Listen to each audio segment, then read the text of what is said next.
नमस्कार, म डाक्टर घनेन्द्र गर्तौला। म खाद्य प्रविधिको विद्यार्थी तथा पेशागत रूपमा चाहिँ म आफूलाई खाद्य प्राविधिज्ञ तथा खाद्य वैज्ञानिक भन्न रुचाउँछु। त्यो अर्थमा आफूलाई चिनाउन चाहन्छु। शैक्षिक योग्यताको कुरा गर्दाखेरि चाहिँ मैले त्रिभुवन विश्वविद्यालय अन्तर्गतको केन्द्रीय प्रविधि क्याम्पस धरानबाट स्नातक र स्नातकोत्तर अध्ययन गरेको हुँ र विद्यावारिधि चाहिँ अस्ट्रेलियाको युनिभर्सिटी अफ क्विन्सल्यान्डबाट दीक्षित भएको हुँ त्यहाँबाट। अनि मलाई पढ्दै अध्ययन गर्दै जाँदाखेरि चाहिँ मलाई चाहिँ भित्रैदेखि चाहिँ के लागिरहन्थ्यो भने राज्यले मलाई यति धेरै लगानी गरेको छ, एउटा सबल नागरिक बनाउन चाहिँ यति धेरै मलजल गरेको छ, मैले चाहिँ के कसरी दिने त राज्यलाई, समाजलाई, हाम्रो नेपाली समाजलाई के दिने त भनेर भित्रभित्रै लागिरहन्थ्यो। केही न केही दिउँ न त मैले जानेको सिकेको कुराहरू भनेर। र त्यही आफ्नो अध्ययन सकेपछि अध्यापन गर्ने क्रममा रोजगारीको सिलसिलामा भनौँ अध्यापन गर्ने क्रममा चाहिँ कहिलेकाहीँ फाट्टाफुट्टा अङ्ग्रेजी दैनिकहरूमा सामान्य लेखहरू लेखिरहन्थ्यो। त्यस्तै 4, 5, 6, 7 वटा होला, धेरै त छैन। अनि त्यसपछि उच्च शिक्षाको अध्ययनको क्रममा अस्ट्रेलिया आयो र त्यो बानी अथवा त्यो अलिकति छुटेछ भनौँ न। अनि अहिले आएर फेरि मलाई चाहिँ होइन म त अलिकति बाटो मुडियो कि जस्तो लाग्यो होइन। अनि त्यसपछि होइन यो त आफ्नो यो भित्रै देखिरहेको एक किसिमको जुनुन छ, त्यसलाई मर्न दिनु हुँदैन। नेपाली समाजलाई मैले पक्कै केही न केही दिनै पर्छ, गर्नै पर्छ भन्ने त छँदै थियो र त्यो अहिले चाहिँ झन् एकदमै के भन्ने अब एकदमै हुटहुटी एकदमै चाहिँ अब होइन गर्नै पर्छ भन्ने भएर आयो है। त्यसपछि अनि अब यो एउटा अब चाहिँ पोडकास्ट नै चलाउने, एउटा पोडकास्ट नै प्रस्तुत गर्छु। आफूसित योग्यता छ, आफूसित कला छ भने मैले आफूले जानेको सिकेको किन नदिने तपाईँहरूलाई होइन भन्ने लागेर आयो। अनि त्यही भएर चाहिँ अब यो यसको पृष्ठभूमि चाहिँ यो द फुडकास्ट विथ डक्टर जीजी भन्ने पोडकास्टको सुरुवातको पृष्ठभूमि चाहिँ यस्तो भयो है।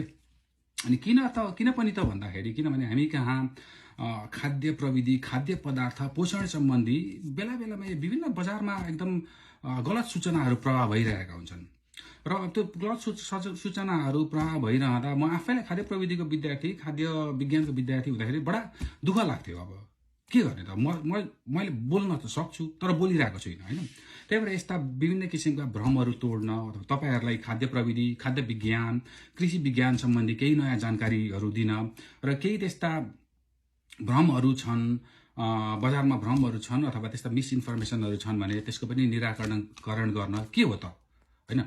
वैज्ञानिक तथ्यगत, वस्तुगत तथा तथ्यगत वैज्ञानिक कारणहरू सहित तपाईँहरू समक्ष ती कुराहरूको म संश्लेषण, विश्लेषण सबै कुराहरू म प्रस्तुत गर्नेछु यसै पोडकास्ट मार्फत। आशा छ यहाँहरू सबैको सहयोग, हौसला अनि आलोचना पनि प्रदान गरिदिनुहुन्छ होला मलाई आगामी दिनहरूमा। म यो सुरुवात हो। अब जसै गरी नयाँ विषयगत तरङ्गहरू पैदा हुन्छन् त्यसरी नै नयाँ कार्यक्रमहरू पस्किँदै जानेछु र समय सँगसँगै आफ्नो समयले भ्याए अनुसारको आफूले जानेका कुराहरू, जानेका विषयगत कुराहरू पनि प्रस्तुत गर्दै जानेछु।